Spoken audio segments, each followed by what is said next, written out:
So good afternoon, everybody, and welcome to today's Title X Subgrantee Orientation Clinical Guidance. My name is Alicia Torres. I am the Program Manager for the Title X program here at Nevada Primary Care Association. For those, I think most of you know at NVPCA what we do, but we are a nonprofit organization. We are currently the Title X grantee, and we're funded through the Office of Population Affairs for that particular program.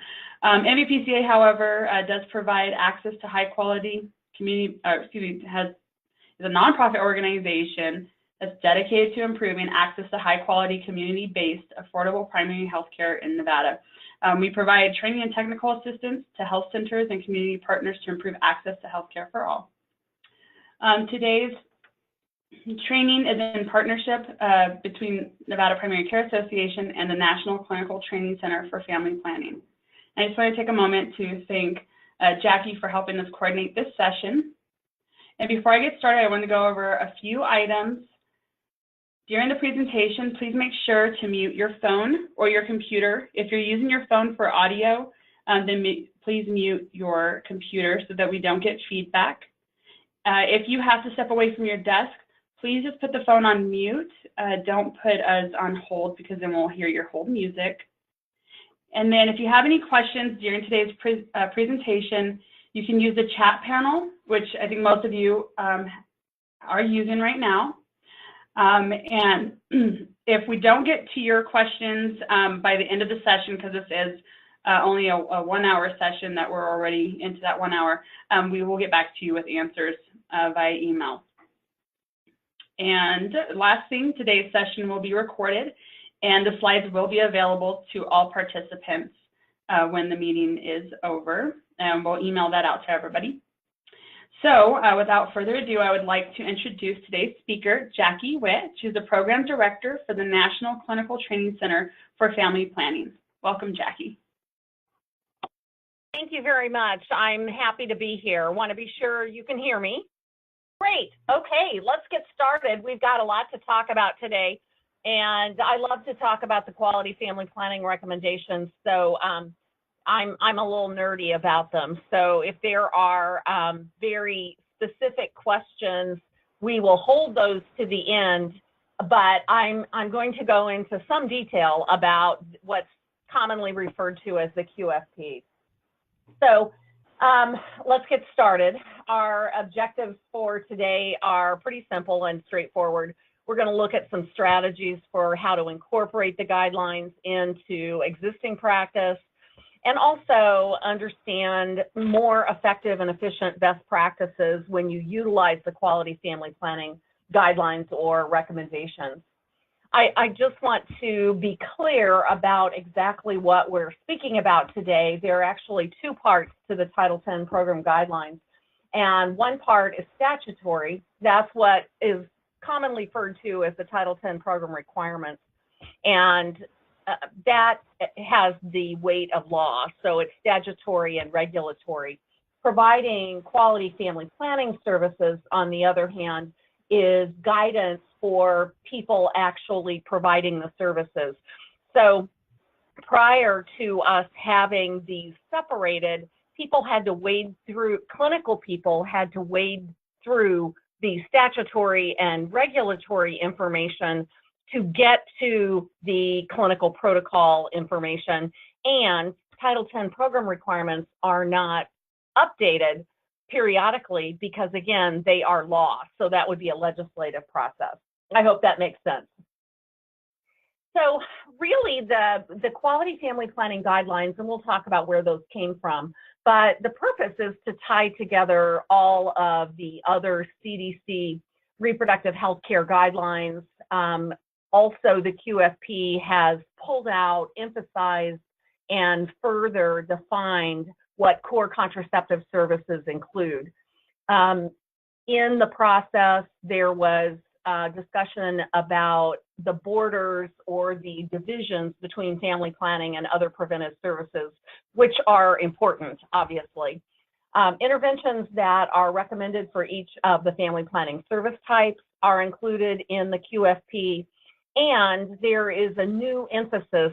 Male family planning services have always been within the purview of Title X providers, but there is more emphasis, more definition around what that entails in the quality family planning guidelines. So this is just a very simplified framework for what's included in the quality family planning guidelines. The core includes all of the things you see on the screen here: contraception, pregnancy testing, achieving pregnancy, basic infertility, preconception health, and STD services. Related preventive health has to do with or directly impacts reproductive health care, but those activities are not considered core family planning services.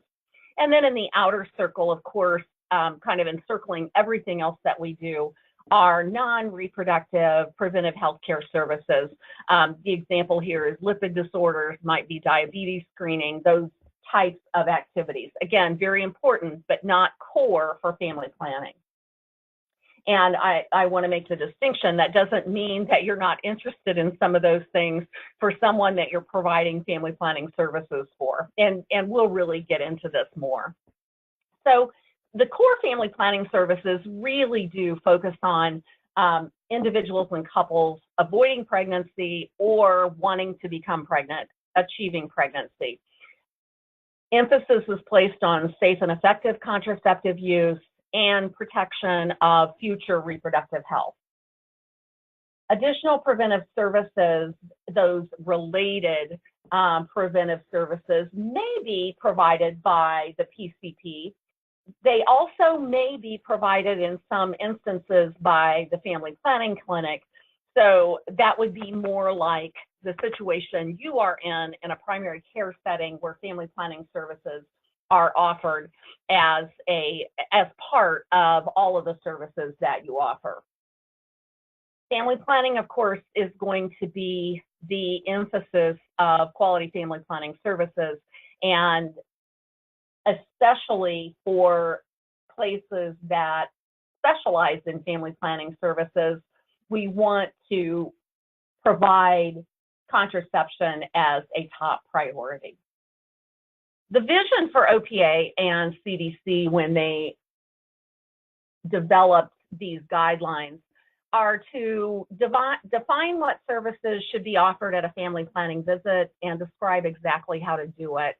Also to support consistent application of quality care across setting and provider types. So although these are often kind of referred to as the Title X family planning guidelines, they really were designed, and the reason CDC partnered with OPA was that they wanted consistency among all settings. And of course, an emphasis on science-based care. The quality family planning guidelines were developed to fill some gaps. And you saw this list earlier: pregnancy testing and counseling, achieving pregnancy, basic infertility, preconception, preventive health screening for men and women, and then contraceptive counseling and pregnancy intention screening. Quality family planning guidelines really complement the existing guidelines. They integrate existing guidelines that are appropriate for use in family planning, and it fills the gaps in the existing guidelines. And this is the reference for the QFP if you haven't seen that. I hope some of you are familiar with the U.S. medical eligibility criteria. The focus for this particular guidance is on safety with a variety of types of medical conditions. You can see this and use this in various formats. There's a free app available, which I find the most easy to use, but there's also a chart that's downloadable on the CDC website so that the condition is along the left border, and then each of the methods are on the top border, and you look for which designation each method is in for each condition, with 1 being the absolute safest and 4 being not safe for that woman with that particular condition. 2 benefits outweigh most risks, and 3, something else would be better unless this is the only method the woman can use. The other addition to the guidelines that we use are the U.S. Selected Practice Recommendations for contraception. And these really focus on efficacy, managing problems and complications with different contraception methods, and really complement very nicely the MEC, the previous one that focuses on safety, as well as the Quality Family Planning Guidelines. And the Quality Family Planning Guidelines heavily emphasize using the SPR for day-to-day, patient-to-patient management. And then finally, the one that we're probably most familiar with and has been in existence the longest, of course, are the Sexually Transmitted Disease Treatment Guidelines. Other guidelines were brought into the QFP, like the CDC Preconception Health Guidelines, the American Society of Reproductive Medicine Infertility Guidelines. So there are other guidelines that are referenced within the QFP, but these really are the core. So one of the first things that you'll see when you pick up the Quality Family Planning Guidelines is a flow diagram of family planning and related services. So you can see that when someone walks in the door, obviously we're going to determine or decide what the need for services is. And if it's purely for family planning reasons, so related to prevention or achievement of pregnancy, then we see the box below would include those contraceptive services, perhaps pregnancy testing and counseling, guidelines or guidance around achieving pregnancy, and if needed, basic infertility services. On the right-hand side, you can see more of a primary care visit. So the patient would present for something that's not directly related to preventing or achieving pregnancy. That might be something acute, it might be chronic care management, or it may just be general preventive services, which we spoke about before, screening kind of health maintenance kind of things. What the QFP says is that for women and couples that are capable of reproducing, there should be at least an assessment of the need for family planning services. So any services related to preventing or achieving pregnancy. The services might not be needed at this exact visit, but the assessment is what is important. So kind of turning this upside down, the primary care visit then could make a referral for family planning services as needed. Just like on the left-hand side, if preventive health services beyond the scope of what I'm going to call a pure family planning setting are required, then that sort of referral to a primary care setting would be made. Contraceptive services that are stressed and emphasized in the Quality Family Planning Guidelines really strive to remove medical barriers to contraceptive use and to offer a broad range of medically approved methods at each site. And again, heavy emphasis on the MEC and the SPR, which are both available in apps, by the way. We know there are lots of clinical barriers to contraceptive services, and so I'll highlight just a few that we see. Unnecessary screening tests, for instance, really gets in the way financially as well as time. We see some limits on same-day availability of some methods. So what we call quick start, patient has a one visit time to get whatever she chooses to use for contraception. We see limits mostly in the area of the long-acting contraceptive methods, but not completely. There are also limits on some of the other methods, the shorter-term methods. And then, again, diversion of limited time from family planning services, if that's what she presented for, to provide non-reproductive primary care. I'm not going to spend a lot of time on this. I know you're aware of it.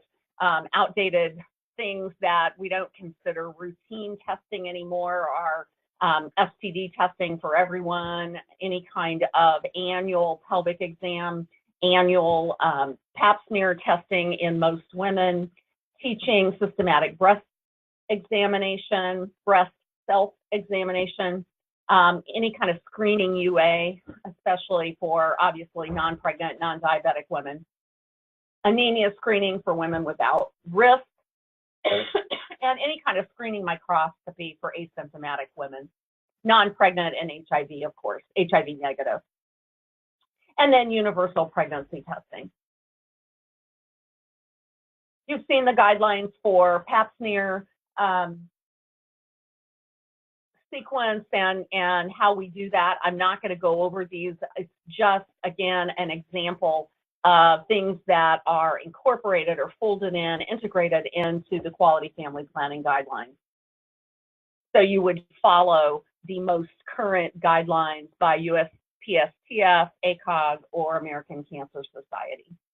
Screening pelvic exam comes up from time to time, so I put a couple of slides in here. We used to do pelvic exams because we needed it for specimen collection. There was a requirement of annual pap smears, for instance, and then there was some interest in screening for ovarian cancer with a bimanual exam. We know that's not an effective screening tool for ovarian cancer, so that has been taken off the list for a reason for a screening pelvic exam.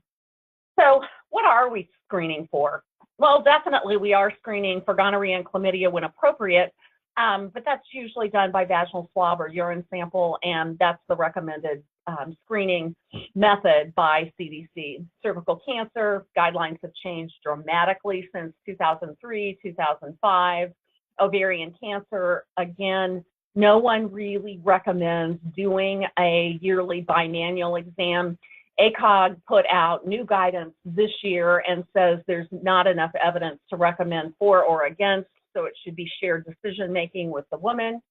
And vulvar lesions, vaginal infections, and screening for fibroid tumors is not considered necessary if the woman is asymptomatic. We also know that the guidance for health screening for women just presenting for birth control, and again, I'm not saying that the other screening is not important. The idea, again, is to remove barriers for women and couples who only want family planning services. So you can see that a blood pressure and a weight is usually about the only thing that you need to do. Bimanual exams are expected and cervical inspection if the woman presents for an intrauterine device, a cervical cap, or a diaphragm fitting for obvious reasons, but pretty much blood pressure and weight for most of the methods.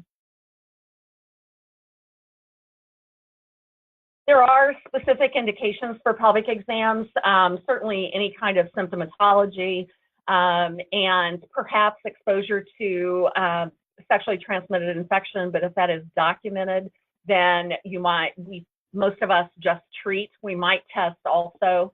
A lot of discussion about whether a documented positive pregnancy test actually requires a bimanual exam at the time of diagnosis, and several big studies have been done now that say that management of pregnancy usually is not influenced by the bimanual exam. It's more likely influenced by sonogram results these days. And then obviously to perform a pap smear right now and HPV testing, we have to do a pelvic exam to collect those cells. Self-breast exam is just not recommended anymore. There have been guidelines in the last 2 years by USPSTF, American Cancer, Komen, and ACOG that really stress self-breast awareness is important, educating women to notice changes in the contour of the breast, any kind of symptomatology. And ACOG has pretty recently put out a new practice bulletin, 2017, even about clinical breast exam. And so it's not recommended every year until 40 or older. And then, of course, screening mammography can be offered as early as 40, but should begin no later than age 50. Screening microscopy, there just isn't any data that says that we gain anything or that it changes management. If someone is HIV positive, that changes a little bit. Recommendation is to screen for trichomoniasis because of the inflammatory nature of that infection, and which influences transmission. And then some sources recommend screening pregnant women for bacterial vaginosis because of that association with preterm labor, so especially if there's a history of preterm labor. Pregnancy testing and counseling is often the entry point for women into the healthcare system and into a family planning visit. So what's to be included per the quality family planning recommendations is a discussion of pregnancy intention. The easy shorthand for that is one key question, but we'll talk a little bit more about a more modern approach to pregnancy intention screening. A medical history, of course, pregnancy test if appropriate, confirmation of the results, and then counseling and referral as appropriate with the client. The more modern approach to screening women for pregnancy intention is a more client-centered approach. We've learned through research by Christine Dellendorf and Sonia Barrero, notably, they do a lot of research in this area, that for many women, planning a pregnancy is not realistic. It's not something that they do. So the new term is pregnancy intention screening. And the PATH model has been introduced in the last couple of years. The mnemonic is just PATH. You can see here, pregnancy attitudes. Do you think you might like to be pregnant someday? Do you think you might want to have children someday? When are you thinking that might be? Ideal world, when are you thinking? And then the final question is, how important is it to prevent a pregnancy?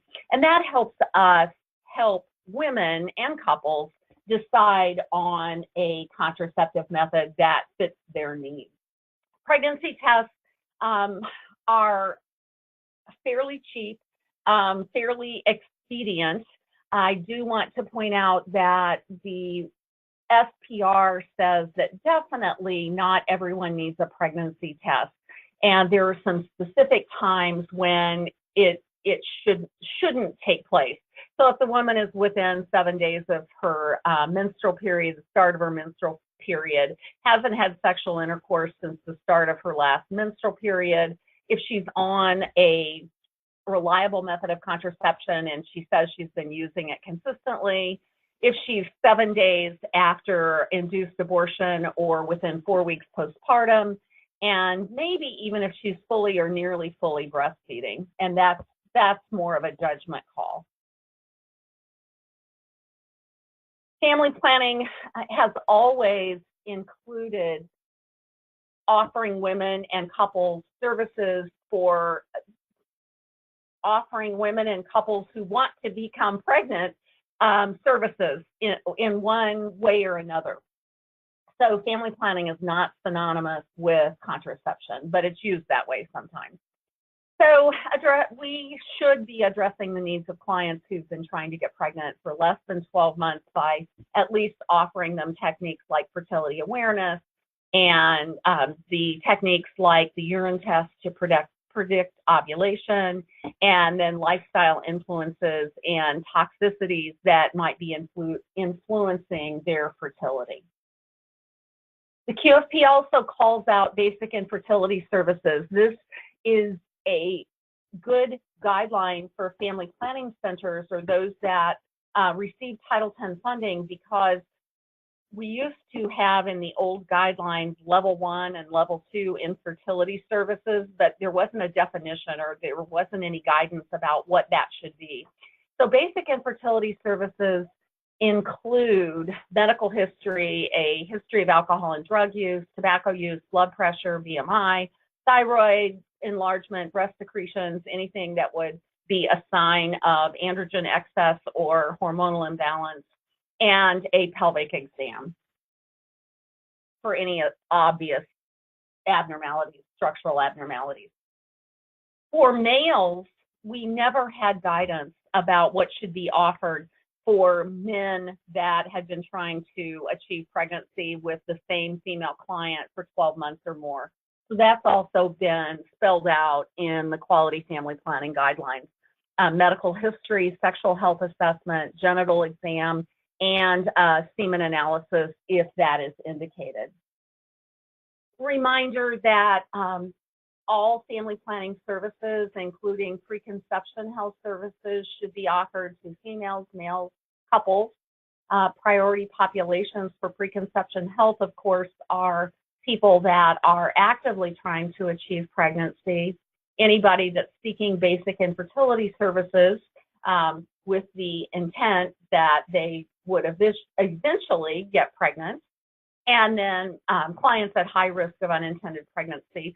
Those might be clients that are inconsistently using barrier methods, those that are using some of the fertility awareness-based methods would fall into clients at high risk of unintended pregnancy. Again, this has been defined pretty clearly in the quality family planning guidelines, and the reference for this is the CDC publication on preconception health and preconception screening. Bottom line is we want to improve the health of the family, obviously. Very specific screening and treatment for women in the preconception area. Again, pregnancy intention or pregnancy desire, medical history, sexual health assessment, and then very specific referral and or treatment for things that directly influence the health and well-being of mother and fetus during pregnancy. So IPV, drug use, making sure immunizations are up to date, depression. We know now that depression and suicide are among the highest reasons for maternal mortality in the United States.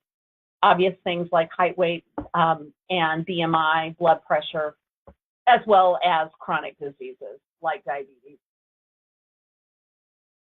There's also in QFP a call out for preconception health services for men. So an acknowledgement that they are direct contributors to infant health and to fertility and their role in improving the health of women. Specific things related to male health that would have an impact on pregnancy would be, again, discussing the male reproductive intention or reproductive life plan. Do they want to father children? When might that be? How's their partner feel about that? All of those kind of questions. A good medical history, sexual health assessment, of course. And then very similar but not identical lists of screening for men who are capable of or wanting to father children. So again, substance use, immunizations up to date, blood pressure, depression, height, weight, and BMI, and diabetes, perhaps other chronic conditions. The guidance for which services should be offered to which type of patient or what they are presenting for primarily is laid out very nicely in tables. And I should have mentioned first our structure, and I'll do that now because the FPNTC logo is reminding me that there are two Title X national training centers. One is the FPNTC, the Family Planning National Training Center, and then the one that I'm associated with, which is the Clinical Training Center for Family Planning. We work closely together to avoid duplication, and the FPNTC is charged more with, and I'm going to oversimplify for brevity, but the FPNTC is charged more with administrative types of training and making sure that grantees have access to the latest information on the Title X regulatory, statutory, legislative mandate training like human trafficking and how to serve minors in a safe and effective way, those kinds of things. So many of the things that I mention as resources can be found on both of our websites, but this particular checklist can be found on the FPNTC website. So this came out very soon after the Quality Family Planning Guidelines were introduced, and it's probably the easiest way that you can get a snapshot of what should be provided for women in each of the categories across the top: contraception, pregnancy testing and counseling, infertility, preconception, and STD services. There's a similar one for men for history, laboratory testing, and physical exam that should be offered. One of the other very important things that the Quality Family Planning Guidelines did for us was to give very specific guidance about counseling and education around all of the family planning issues. This area of the Quality Family Planning Guidelines start with principles for providing good, high-quality family planning counseling. And so establishing rapport, assessing the client's needs, of course, shared decision-making, providing education that is appropriate, and then confirming understanding. So the guidance is to use tailored assessment, education, and counseling techniques to help patients identify their contraceptive method that they prefer, strategies to support a patient in successfully using their method, patient's understanding of the method, of course, and then, again, a lot of development and a lot of newer information in the area of what constitutes patient-centered contraceptive counseling. And these are just the steps that really kind of operationalize those principles. So obviously, establishing rapport is important, obtaining relevant clinical and social information, working with the client, again, interactively to select the best method for him or her, not the most effective, but the best for that person's circumstances. Physical assessment as warranted. Remember, there aren't very many physical assessments that are needed. And then providing the contraceptive method along with good education about how to use it, how to discontinue it, and making sure that the client understands. There was also renewed emphasis on including in the full range of medically approved methods, abstinence and fertility awareness-based methods. So full range is clearly defined as, you know, this whole spectrum going from abstinence, which is 100% effective, to the LARC methods and even to tubal ligation, which is permanent, or vasectomy. There's also a call out about patients and with the newer methods, especially them not knowing what all is available to them. This doesn't mean that you have to discuss all methods with all patients, but for methods that are preferred by the client or the client is interested in, we want to be sure, of course, that patients understand effectiveness, side effects, how to use them, and any myths and misconceptions. And most clinicians rely on visuals and job aids when they describe these methods. The bedsider chart is popular. There are other charts that are popular. The old WHO tiered contraceptive method chart has kind of gone out of favor. Within the realm of client-centered counseling, newer research is showing that for many women, effectiveness really is not the most important component of a method. And ambivalence about pregnancy or not caring as much about timing of pregnancy may dictate that she's more interested in side effects that she's heard about, again, the myths and misconceptions or menstrual side effects of the method. So this is the preferred birth control method options chart now that is on the OPA website. It's on the fpntc.org website, and it can also be found on our website. The idea is to de-emphasize those tiers of effectiveness. Not that effectiveness is not a component, but it may not be the top component for every single woman or couple. So that's been a shift. And that's been even a bigger shift since the Quality Family Planning Guidelines have come out. So what you'll see in the QFP, which came out in 2014, is the old WHO tiered effectiveness chart. There are very clear recommendations about special populations, including adolescents, that were designed to be helpful to further define and describe exactly what is expected. So again, client-centered counseling includes culturally competent care, including age-related issues, limited English, disabilities, and the LGBTQ+ community. And it's called out in several ways. In some parts of the QFP, it is specifically called client-centered, and then there are references again to equity.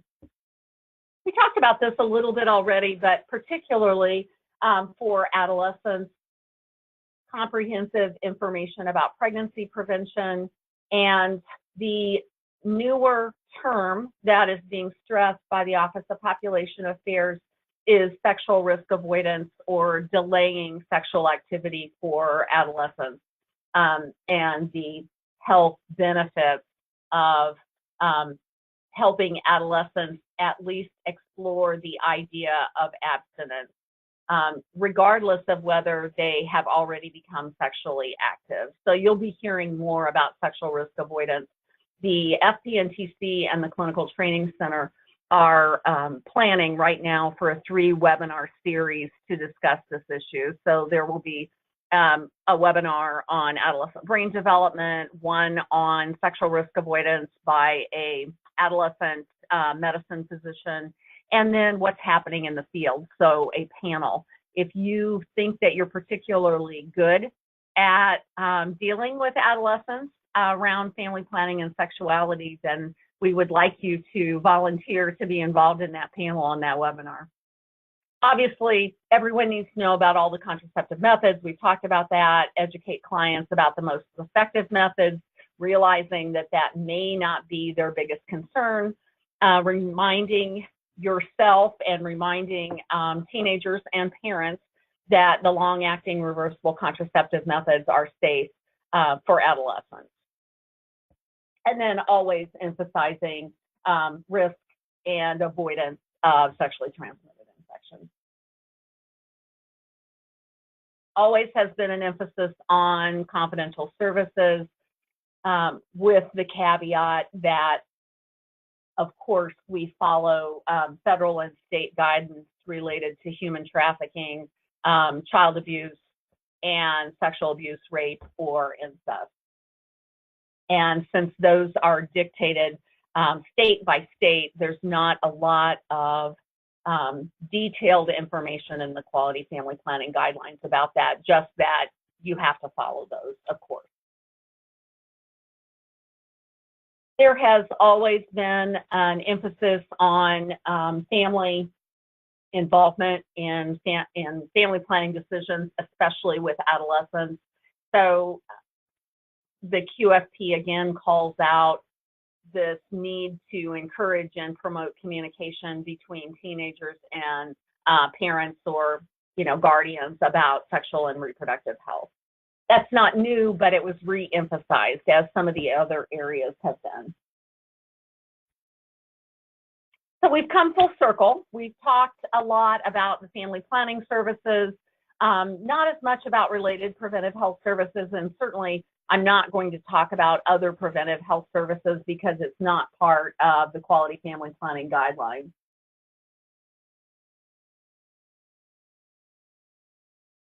The emphasis or the ideal here is that clients have a choice about whether they want their pap smear at the same time that they get birth control, and there's really no connection between the two. We also want to avoid duplication of services. If they have other primary care providers or a family planning provider, then what we offer may be a little bit different. You know, we may make some choices to leave out some things. And those, of course, will be reflected in your individual policies, procedures, protocols in your state. The usual related preventive health services we've talked about, cervical cancer screening and breast cancer screening are generally included in Title X projects. When I say included, that doesn't mean that a mammogram is necessarily paid for by the project, but they're usually offered, and there are arrangements for these types of female screening. Other preventive health services, again, we think are important. They're not directly related to family planning. Just to recap things that we no longer consider routine or standard practice: bacteriuria, genital herpes screening, talked about risk-based chlamydia screening for women actually 25 and older, gonorrhea screening. That's a tough one because gonorrhea and chlamydia are bundled everywhere that I know. So gonorrhea screening is usually risk-based, based on different risk factors than chlamydia. Syphilis, bacterial vaginosis, and trick screening, we talked about that. Hep B and Hep C screening. Ovarian cancer screening in low-risk women, and BRCA mutation testing, of course. So our hope is that the Quality Family Planning Recommendations introduce consistency and evidence-based practice for all family planning providers. That they strengthen the delivery of contraceptive services and support that family planning approach or family planning platform to provide other preventive services for women and men and couples. And then the Quality Family Planning Guidelines, as anything that is produced with CDC involvement, encourage more research to strengthen the evidence base for specific strategies and services. I know I spoke quickly. I noticed that we have a little over 10 minutes for questions, so I am happy to answer questions now if anyone has any. If you would like, you can raise your hand and I will unmute you so we can ask a question. And I do have a question from Lisa. She was asking if you could clarify the routine screening for chlamydia for women 24 and younger. And she said she thought the clarification is that you don't need to screen for chlamydia to provide a method, but that part of the provision of quality family planning services is to follow CDC guidelines on STD testing, which include chlamydia screening for female clients 24 and younger. That is correct. That is absolutely right, Lisa, that the QFP integrates the CDC STD guidelines. So although chlamydia screening is not required for somebody to get birth control, it certainly is considered standard of care. And that's a good question because I do think that's a little bit, it's a little bit unclear, but again, the idea is to remove barriers. And so especially when we were doing pelvic exams to collect specimens for chlamydia and gonorrhea, nobody wants an adolescent to have a chlamydia or gonorrhea test before they leave your office with the pill, even before they get an IUD. I hope that makes sense, and I hope that clarifies a little bit. My email address is on the first slide in this slide set, and I know you will be getting the slide set. I really welcome you to ask me any questions when you get back to your clinic site. I will tell you that the Clinical Training Center has been charged with developing sample clinical policies, procedures, and protocols. It's one of our big areas that we're focusing on during this grant cycle.